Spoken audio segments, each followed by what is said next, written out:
and I started my clinic way back in 2008. The acid word is very terrifying. Acne की बात हो ही गई है डॉक्टर साहब. What causes acne? In common language, youngsters are using it as hydrating shots. कि आपकी ageing बहुत fast होगी अगर आप स्ट्रेस रहोगे हमेशा.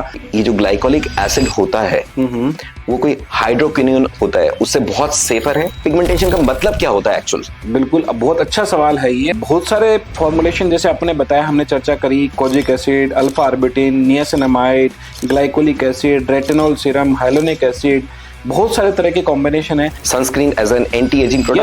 Yes, as an anti ageing product भी काम करता है. तो ये जो सेलिब्रिटी स्किन आती है और जो आजकल ग्लास स्किन की बातें करते हैं, देखो वैसे तो ये गॉड गिफ्टेड ही होती है. Welcome to the Clay of Heaven podcast.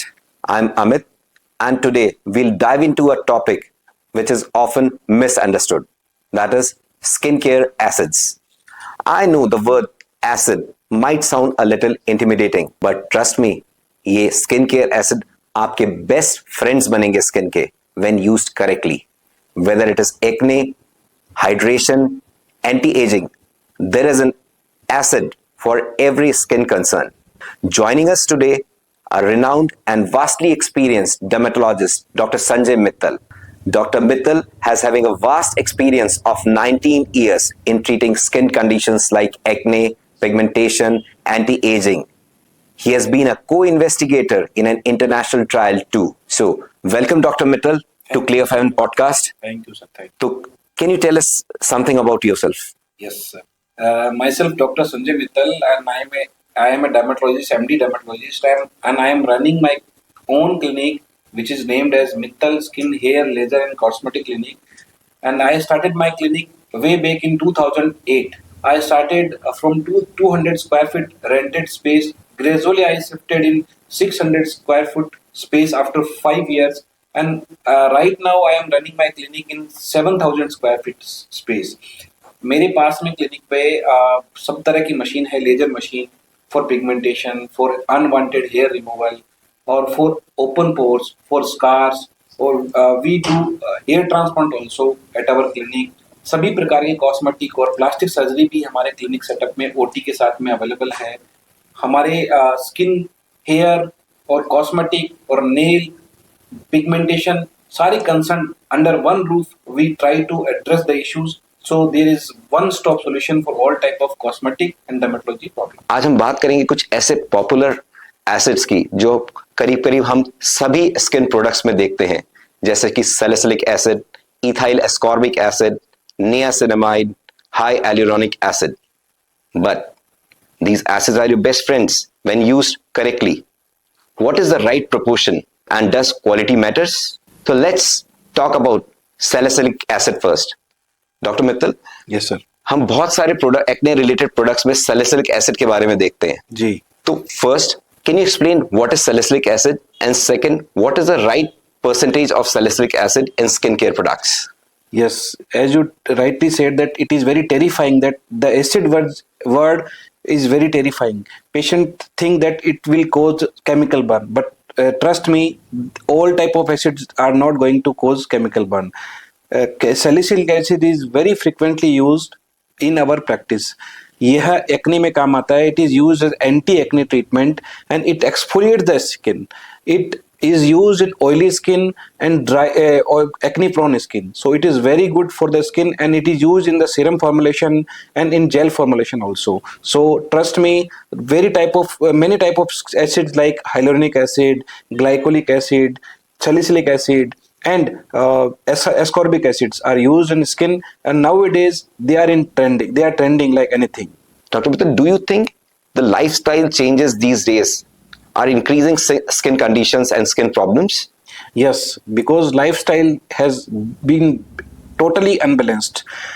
Biological circadian rhythm is not perfectly going, so patients are having many types of skin disease like acne, pigmentation, under eye dark circle, periocular puffiness, because of their lifestyle. In lifestyle, they are indulged in so much screen time, which affects their skin and which is causing pigmentation. So lifestyle plays very important role in our skin conditions. Great, sir. And what is the right percentage to use salicylic acid in skincare products? In skincare products, ideally it should be used in 2 to 5% combination, not more than that. But while using therapeutically, we can go from 10 to 30% also. But as a cleanser or as a face wash or as a serum, we can use it in 2 to 5% concentration. Okay. And तो क्या हम ये कह सकते हैं कि science allow us to use, yeah, science has proved that salicylic acid is the most effective and widely used Yes. treatment for acne? Yes, widely used. I can say it is widely used as a serum formulation, but it is not the only drug to be used in acne. There are lot many drugs which can be used in acne, but yes, because it is nowadays it is trending, it is most commonly used in acne. अब acne की बात हो ही गई है doctor साहब, what causes acne? Acne is hormonal changes की वजह से होता है. अगर आपने जैसे लास्ट टाइम बताया, अभी लाइफस्टाइल की वजह से एक्ने एग्जैसरबेट हो सकते हैं. Dietary habits also plays an important role in acne, और यंग एज में खान पान की वजह से भी एक्ने हो सकते हैं. अगर फेस वॉश अच्छे से नहीं करें, ऑयली प्रॉन स्किन है, एक्नी प्रॉन स्किन है, उसे हम फेस वॉश अच्छे से नहीं करें, जिसमें भी सैलिसिलिक एसिड फेस वॉश हम यूज कर सकते हैं, उसकी वजह से एक्ने होते हैं. तो एक्ने को ट्रीट करने के लिए भी सैलिसिलिक एसिड यूज किया जा सकता है. That's great sir. तो कमिंग टू द नेक्स्ट, जैसे हम कहते हैं अल्टीमेट हाइड्रेशन बूस्टर, यस, जो है हाई एलुरोनिक एसिड. बहुत नाम सुना है आजकल. इस प्रोडक्ट में भी हाई एलुरोनिक एसिड है, इस प्रोडक्ट में भी है. तो what is so special about this acid? Hyaluronic acid is a type of humectant, means which absorb water from the skin as well as from environment. So it is a type of hydrating serum, hydrating shots. In common language, youngsters are using it as hydrating shots. It is applied in morning and evening at even as an evenly thin film over the skin. ये skin को dry होने से बचाता है, skin का hydration जो maintain रखता है, जिसकी वजह से स्किन जो इरिटेट होती है, स्किन लस्टरलेस होती है, वो होने से सीरम लगाने से बच जाती है. तो ये बहुत यूजफुल सीरम है, और अभी यंगस्टर्स काफी कंसर्न्ड हैं अपनी स्किन को लेकर, अपने लुक्स को लेकर, तो ये काफी ज्यादा यूज में ली जाने लगी है. डॉक्टर साहब, लुक्स को लेकर तो पहले हमारी दादी नानी भी बहुत कंसर्न रहती थी, लेकिन क्या वो ये एसिड ही यूज करती थी? नहीं सर, उस समय जैसे जो कॉमन होम रेमेडीज होती थी, हल्दी का लेप होता था, जो क्या नाम, तो हम घर पे यूज करते थे. फल फ्रूट का जूस, चुकंदर का जूस, गाजर का जूस और खीरे का, उस तरह का जूस यूज कर सकते थे. और जो क्ले होती है, क्ले जो हम बोलते हैं, उसका भी लेप लगाने से जो ऑयली प्रोन स्किन है, मुल्तानी मिट्टी जिसे हम कॉमन लैंग्वेज में कहते हैं, उससे भी एक्नी प्रोन स्किन और ऑयली स्किन काफी हद तक करेक्ट होती थी. तो दादी नानी के जो नुस्खे हैं वो भी आज भी कारगर है, और क्लाइंट्स अपने घर पे भी इनको लेप के रूप में, फेस मास्क के रूप में यूज कर सकते हैं. तो ये इफेक्टिव है आज भी. ओके. और क्या ये स्ट्रेस जो है या एंजाइटी जो है, क्या ये भी स्किन कंडीशन के लिए बैड है? स्ट्रेस और एंजाइटी तो पूरे शरीर के लिए, किसी भी ऐसा बॉडी का कोई पार्ट नहीं है जिसके लिए डेंजरस नहीं हो. स्ट्रेस मल्टीपल प्रेजेंटेशन देता है. जैसे स्किन के में टायर्ड लुक आएगा, आप सैगिंग ऑफ द स्किन होगी, आपकी एजिंग बहुत फास्ट होगी अगर आप स्ट्रेस रहोगे हमेशा. आपके आंखों के चारों तरफ बैग्स बन जाएंगी जो कि आपकी टायर्ड लुक को रिफ्लेक्ट करेंगी. और कुछ पेशेंट में स्ट्रेस एसिडिटी के रूप में ही रिफ्लेक्ट करता है. जैसे पेशेंट को बर्न होते हैं, एसिड बर्न होते हैं, रिफ्लक्स ज्यादा होता है. कुछ पेशेंट्स में ये लेग पेन्स के रूप में हो सकते हैं, कुछ पेशेंट को माइग्रेन के रूप में हो सकता है. तो स्ट्रेस ऐसी चीज है जो शरीर के हर हिस्से को किसी न किसी रूप में अफेक्ट करता ही करता है. लेकिन हाई एल्यूरोनिक एसिड जो है, वो जैसे पहले आपने कहा कि अल्टीमेट हाइड्रेशन बूस्टर है जी, तो वो हमारी स्किन को ज्यादा से ज्यादा हाइड्रेट करता है और स्किन को प्लफी और ग्लोइंग बनाता है. बिल्कुल. स्किन को सप्पलनेस मेंटेन करने के लिए और अनइवन स्किन टोन में इवन स्किन टोन को में कन्वर्ट करने के लिए, और आपकी फ्लॉलेस स्किन कैसे मेंटेन रहे, उसमें हाइलुरोनिक एसिड का भी बहुत इंपॉर्टेंट रोल है. Okay okay, that's great sir. अब हम आते हैं मूविंग टू विटामिन सी. जी. तो इथाइल एस्कॉर्बिक एसिड जो है वो दैट्स अ वेरी स्टेबल. तो how an ethyl ascorbic acid differs from pure vitamin C? ascorbic acid is in pure form and stable form. Generally, ascorbic acid can be oxidized when the bottle is getting open. But ethyl ascorbic acid is very stable form. It is used in 10 to 20% concentration, and ये है antioxidant property के रूप में काम करता है. Skin में जो ओपन पोर्स होते हैं, अनइवननेस होती है, उसको मेंटेन करने के लिए, एज जो स्किन होती है, सन डैमेज स्किन होती है, वहां भी रूटीन में vitamin C serum night repair serum के रूप में हम काम में ले सकते हैं. और ये स्किन के प्रिवेंटिव मेजर्स में काम आती है. हमें क्योर करना हो या ट्रीट करना हो, वहां विटामिन सी का इतना रोल नहीं रहता है. बट स्किन को अगर मेंटेन करना है, स्किन हेल्थ अच्छी रखनी है, तो we can use definitely this vitamin C serum which is in stable form. Okay, अभी आपने कहा रात को ही यूज करना है, तो can this serum can be used in day time also? Yes, definitely it can be used. जैसे hyaluronic acid can be used in the morning time also. Vitamin C can also be used in the morning time. But sometimes skin care routine regime में कुछ serum patient night repair serum के रूप में use करते हैं. जैसे retinol serum भी आजकल बहुत ट्रेंडिंग है. Yes. एंटी एजिंग सीरम है. वो आपकी जो रिंकल्स है, फाइन लाइंस है, उसको कम करने में काफी हेल्प करता है. इसलिए हम डे टाइम में अगर सारे सीरम यूज करेंगे, तो नाइट टाइम में कुछ सीरम हम यूज करें, तो स्किन ओवरनाइट आपकी रिपेयर होती है. ओके सर, अब आपने जब एंटी एजिंग वर्ड लिया है, तो मुझे एक और एसिड ध्यान आ रहा है, ग्लाइकोलिक एसिड. बिल्कुल बिल्कुल. इसका भी बहुत ज्यादा आजकल दिख रहा है कि हम प्रोडक्ट्स देखने जाएं मार्केट में या इंटरनेट को देखें, तो ग्लाइकोलिक एसिड भी एक मेजर इंग्रेडिएंट के रूप में उभर के आ रहा है. तो क्या रोल है इस ग्लाइकोलिक एसिड का स्किन केयर प्रोडक्ट्स में? ग्लाइकोलिक एसिड डीपिगमेंटेशन थेरेपी के रूप में और एंटी एजिंग थेरेपी के रूप में और फाइन लाइंस और रिंकल्स को कम करने के लिए as an anti ageing product भी काम करता है. यह रूटीन में 6 to 12% कॉम्बिनेशन कंसंट्रेशन में यूज किया जाता है. Therapeutically sometimes in dermatology clinic we can use from 30 to 50% concentration also, but as a home care product we can use glycolic acid in 6 to 12% combination, and it is very effective. मतलब doctor आप हैं, है ना, लेकिन Google एक बहुत बड़ी चीज है. तो गूगल पे मैंने पढ़ा कि ये जो ग्लाइकोलिक एसिड होता है वो कोई हाइड्रोक्विनोन होता है, उससे बहुत सेफर है. बिल्कुल सेफर है. हाइड्रोक्विनोन लंबे टाइम तक यूज करने से आपकी स्किन डैमेज हो सकती है. ऑक्रोनेसिस नाम का एक पिगमेंटेशन की ज्यादा डिजीज हो सकती है. Hydroquinone for a certain period of time you can use, but glycolic acid you can use forever. Means from 6% to 12% can be used forever or alternate day at night time before going to bed.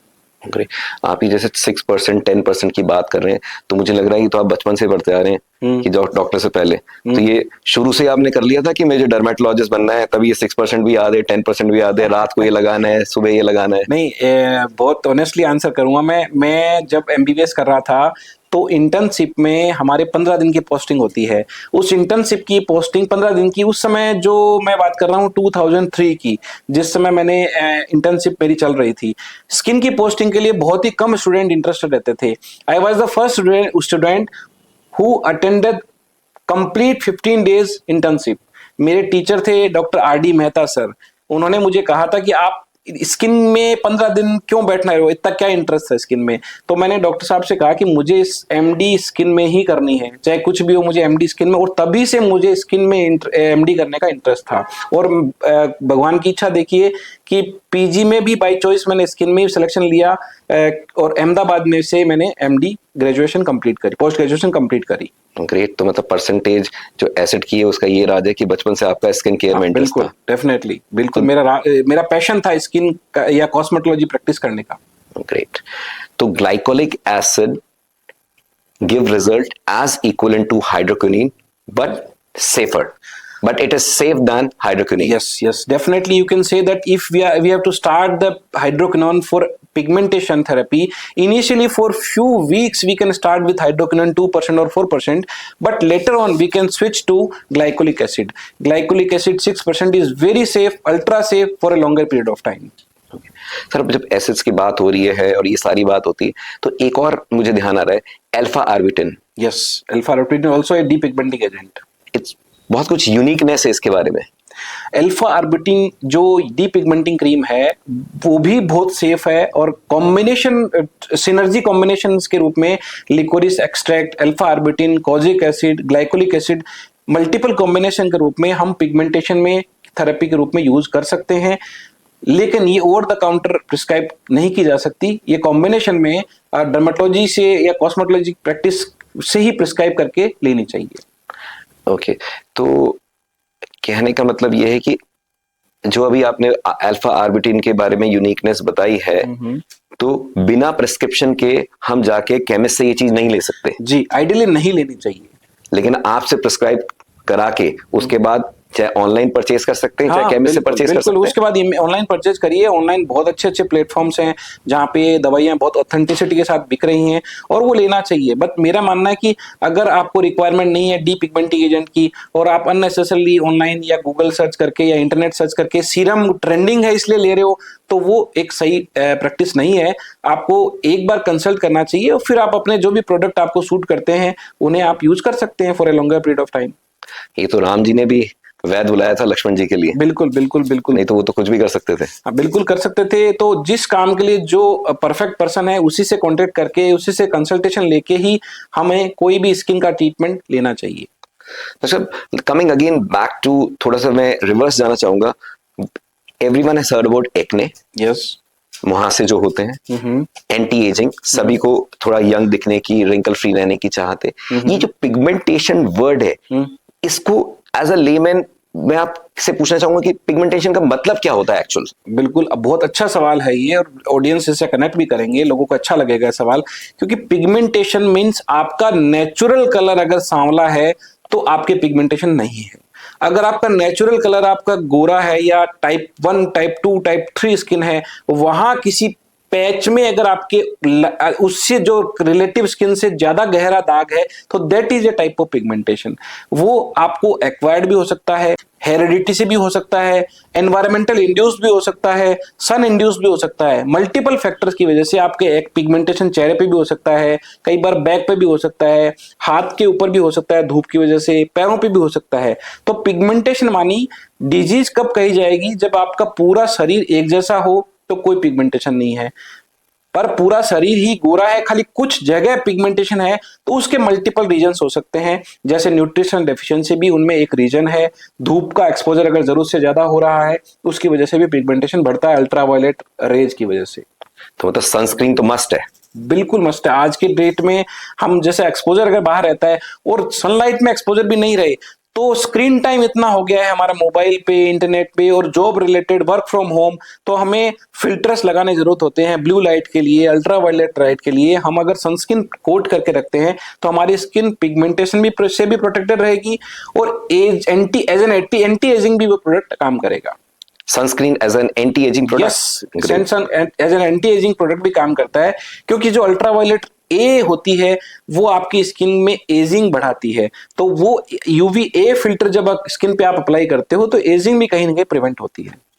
Okay, तो sunscreen सुबह एक बार apply करके निकल जाएं और शाम को आके मुंह धो लें बस, और रात को सो जाएं अपनी सीरम या डेली रूटीन करके, तो चलेगा? नहीं नहीं सर, सनस्क्रीन एक बार लगाया हुआ सनस्क्रीन आपको 3 से 3.5 घंटे तक का प्रोटेक्शन, सन प्रोटेक्शन दे सकता है। वो भी अगर SPF 50 का हो तो 98% रेज आपकी प्रोटेक्ट करेगा। एवरी 3 आवर्स अगर 2 या 3 बार अगर हम पूरे दिन में लगा लेते हैं सनस्क्रीन, तो वो बहुत अच्छा रहेगा, बहुत ही इफेक्टिव रहेगा, बहुत ही कारगर रहेगा। पिगमेंटेशन से भी बचाव रहेगा और एजिंग से भी आपका बचाव रहेगा।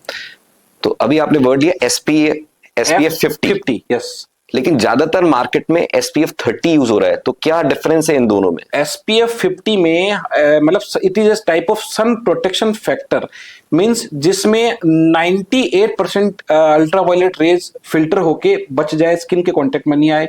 SPF 30 में लेस देन 90% रेज फिल्टर होंगी, तो जो एक्स्ट्रा अगर जो सन प्रोटेक्शन फैक्टर है और बूट स्टार रेटिंग है, वो हमारी स्किन को सनलाइट से और ज्यादा बचाएगी, और ब्लू लाइट से, स्क्रीन लाइट से भी बचाएगी। हमारे को इन हाउस जैसे हम यहाँ लाइट भी रहती है, जो LED लाइट्स भी है, कैमरा लाइट्स भी है, उनसे भी बचाने के लिए सनस्क्रीन काफी इफेक्टिव काम करता है।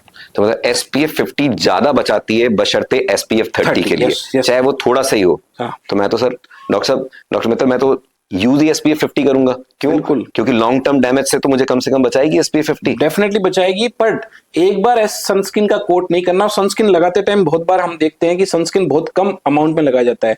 It is used as one finger tip unit, but ideally it should be evenly spread over the skin, और थोड़ा ज्यादा क्वांटिटी में अच्छे से पूरे चीक्स पे और कवर हो। अगर आपके हाथ भी अनकवर्ड है तो वहां भी हमें सनस्क्रीन थोड़ा अच्छे से इवनली स्प्रेड करके लगाना चाहिए, तभी वो इफेक्टिव होगा।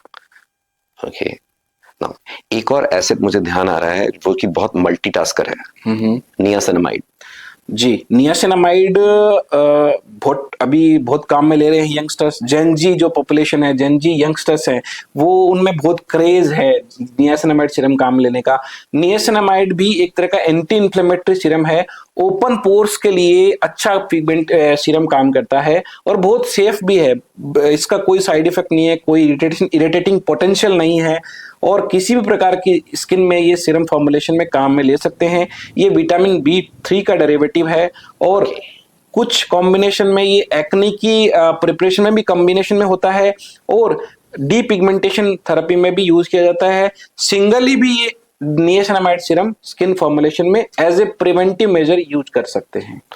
तो मतलब ये ऐसे मल्टीटास्कर है कि ये जो रेडनेस होती है, आपने इन्फ्लेमेशन की बात करी, तो जो स्किन पे रेडनेस होती है उसको काम डाउन करता है। बिल्कुल काम डाउन करता है, डेफिनेटली एंटी इन्फ्लेमेटरी सीरम है। तो इन्फ्लेमेशन किसी भी वजह से हो, चाहे सनलाइट से हो सकता है, ड्राइनेस से हो सकता है, कुछ आपने मेकअप लगाया उसकी वजह से हो सकता है, कुछ कॉस्मेटिक लगाया उसकी वजह से हो सकता है, उसमें भी ये प्रोटेक्ट करेगा। और ओपन पोर्स, जैसे आपकी स्किन में जो बहुत छोटे छोटे पोर्स दिखते हैं, उसको भी रिपेयर करता है। पिगमेंटेशन को भी कुछ हद तक कॉम्बिनेशन और सिनर्जी कॉम्बिनेशन में आपको हेल्प करेगा, और anti ageing preparation, anti ageing formulation भी है, और ये जो है अनइवन स्किन टोन को भी इवन करेगा, और फ्लॉलेस स्किन मेंटेन करने में भी कॉम्बिनेशन में हेल्प करेगा। तो दो वर्ड आपने मुझे बहुत अच्छी तरह एक्सप्लेन किए, तो पिगमेंटेशन, जिसके बारे में मैं और मेरे ख्याल से ऑडियंस भी अभी सारे थोड़ा सा क्लियर होंगे। एक वर्ड लिया आपने पिगमेंटेशन, जो कि बहुत क्लैरिटी से आपने हमें बताया। अब एक और नई चीज आपने ली, अनइवन स्किन टोन। यस, तो पिगमेंटेशन और अनइवन स्किन टोन, इन दोनों में क्या डिफरेंस है? पिगमेंटेशन में मान ली अगर पूरा फेस पे आपका नेचुरल कलर है, कुछ कुछ पैचेस पे आपका थोड़ा डार्कनिंग है, that is a type of pigmentation. Uneven skin tone में मानी आपका स्किन का कलर एक जैसा नहीं है, इवननेस भी एक जैसी नहीं है, मतलब आपका कहीं रफ है, कहीं स्मूथ स्किन है, तो वो अनइवन स्किन टोन हो गई। उसमें पिगमेंटेशन का रोल भी रहता है, लेकिन स्किन के टेक्सचर का भी बड़ा इंपॉर्टेंट रोल रहता है इवन स्किन टोन में और अनइवन स्किन टोन। अच्छा, texture is one part where everyone should take care of beside pigmentation and uneven skin tone. अब एक वर्ड आपने डॉक्टर साहब लिया, सिनर्जी। यस, सिनर्जी का जहां तक मैं समझा हूं, आजकल बहुत सारे स्किन केयर प्रोडक्ट्स में कई इंग्रेडिएंट्स, कई एसिड मिले हुए होते हैं, तो सिनर्जी का क्या रोल रहता है और क्या इसके पीछे कुछ रिसर्च भी है? फॉर्मुलेशन जैसे आपने बताया, हमने चर्चा करी, kojic acid, alpha arbutin, niacinamide, glycolic acid, retinol serum, hyaluronic acid, बहुत सारे तरह के कॉम्बिनेशन है। पर परफेक्ट फॉर्मुलेशन बनाने के लिए हर मॉलिक्यूल का एक फिक्स परसेंटेज को सिनर्जाइज करके हम एफिकेसी उस मॉलिक्यूल की बढ़ा सकते हैं। तो इसका मतलब कि जो mixing of different ingredients and skin care acids होते हैं, वो जब एक साथ मिला दिए जाते हैं और उनका समुद्र में मंथन किया जाता है, तो कुछ अमृत ही निकल के आता है। हाँ, मतलब उनको जब मिला दिया जाता है तो जो फॉर्मुलेशन बनता है वो एक सिंगल मॉलिक्यूल से ज्यादा इफेक्टिव होगा, ज्यादा कारगर होगा, ज्यादा लॉन्ग लास्टिंग इफेक्ट रहेगा उसका। That means that can amplify the benefits. हाँ, multiply the result, that can amplify the results and that can sustain for a longer period of time. और वो मल्टीपल स्किन कंसर्न को भी, multiple skin issues को भी address करेगा। Absolutely sir. और let's talk about one thing more, Dr. Sahab. Does quality and right proportion matters? Definitely, sir. If there is no right proportion, the formulation will not work. It will be oxidized. It will not remain stable. तो अगर stability maintain करनी है और oxidation से बचाना है, तो हमें फॉर्मुलेशन का राइट कंसंट्रेशन और राइट टेक्सचर में और राइट फॉर्मुलेशन में यूज करेंगे, तो ही इफेक्टिव होगा, तो ही वो स्किन पे पेनिट्रेट होता है। स्किन मॉलिक्यूल जो पेनिट्रेशन के लिए मॉलिक्यूल की साइज अगर ज्यादा हुई तो पेनिट्रेशन नहीं होगा, तो इफेक्ट नहीं आएगा। तो इफेक्ट तभी आता है जब वो एपिडर्मिस और डर्मिस से पेनिट्रेट होके टारगेट साइट तक पहुंचता है। Okay. तो मतलब right proportions of acid and other ingredients have a great role in any skincare product. बिल्कुल, definitely. So that's why, friends, we at Clay of Heaven carefully formulated our products and have balanced ingredients of all acids and other natural ingredients too. Doctor साहब, अगर कोई नया व्यक्ति अपना skin care routine start करना चाहता है, नया स्किन केयर रूटीन स्टार्ट करना चाहता है, तो उनको आप क्या राय देंगे? ये भी बहुत अच्छा सवाल है। हमारे क्लिनिक पे, मित्तल स्किन क्लिनिक पे बहुत सारे क्लाइंट्स इसलिए आते हैं, उन्हें कोई डिजीज नहीं होती है और ना उन्हें किसी प्रकार की स्किन इलनेस होती है। उनका खाली एक कंसर्न होता है कि हमें स्किन केयर रूटीन रेजिम बताइए, भले ही चाहे वो डे केयर रेजिम हो या नाइट केयर रेजिम हो। तो मैं बताना चाहूंगा कि स्किन केयर का रूटीन रेजिम इस तरह से आप फॉलो कर सकते हैं, जिसमें हमें एक मॉइस्चराइजर इंक्लूड करना होगा, एक सनस्क्रीन हमें उसमें इंक्लूड करना पड़ेगा। अगर आपका ओपन पोर्स है तो हमें नियासिनामाइड सीरम ऐड करना होगा। अगर आपके ऑयली स्किन है तो हम सैलिसिलिक एसिड का सीरम फॉर्मुलेशन 2% 3% में यूज कर सकते हैं। और अगर आपके रिंकल्स है, फाइन लाइंस है, तो हम रेटिनोल सीरम यूज कर सकते हैं। तो आइडियल जो सीक्वेंस है वो होना चाहिए कि सबसे पहले we should cleanse our face और स्किन, और उसके बाद में टोनर अगर आप करते हो तो ठीक है, अदरवाइज कोई रिक्वायरमेंट नहीं है। उसके बाद में अगर आपको कोई थेरेपेटिक मॉलिक्यूल है, जैसे suppose if you are suffering from acne, तो एक्ने का जो जेल आपको अपने स्किन स्पेशलिस्ट ने दिया है, that should be applied on top of acne gel. We can apply non comedogenic sunscreen in gel formulation, which is non-oily and non-greasy. This should be the ideal skincare regime in daytime if you are suffering from acne. In night time, you can use cleanser followed by night repair serum, retinol serum, and at last you can use coat it with vitamin C serum or hyaluronic acid serum. Okay. आपने एक word लिया है, थोड़ा बड़ा सा है और थोड़ा डिफिकल्ट सा भी, non comedogenic. Yes. Can you elaborate on this non-comedogenic? कुछ फॉर्मुलेशंस में ग्रीजी प्रॉपर्टी होती है, जिसकी वजह से वो जो सीबीएसएस ग्लैंड होती है उसके पोर्स को ब्लॉक करती है, जिसकी वजह से कोमेडोन डेवलप होते हैं। तो ग्रीजी, नॉन ग्रीजी फॉर्मुलेशन होने से ही हमारी स्किन एक्नीजेनिक नहीं रहेगी, नॉन एक्नीजेनिक रहेगी। इसलिए मैंने यूज किया नॉन कोमेडोजेनिक, क्योंकि हम स्किन को रिपेयर करने की बात कर रहे हैं। और अगर कोई भी फॉर्मुलेशन ऐसा लगाएंगे जिससे अगर that itself will create acne, तो कोई फायदा नहीं है। इसलिए non comedogenic should be there. Okay. और जो इथाइल एस्कॉर्बिक एसिड है, जो कि स्टेबल फॉर्म है विटामिन सी का, ये सभी को यूज करना चाहिए? नहीं, ऐसा नहीं है कि सभी को यूज नहीं करना चाहिए, बट ये ऐसा cosmetic, as a cosmetic product आप स्किन को मेंटेन करने के लिए, स्किन की एजिंग इफेक्ट ज्यादा नहीं आए, स्किन में अच्छा चमक रहे, उसलिए नाइट रिपेयर सीरम के रूप में या डे स्किन सीरम के रूप में यूज कर सकते हैं। तो that means we can start using ethyl ascorbic acid serum from the age of 25? हाँ, 25-30 we can start it. There is no harm in using it. Okay. And hydration of skin is very important these days due to pollution. It is very, because nowadays we are sitting, we are working indoor, so we are taking less intake of water, है ना? Yes. So hyaluronic acid will maintain your hydration part of the skin.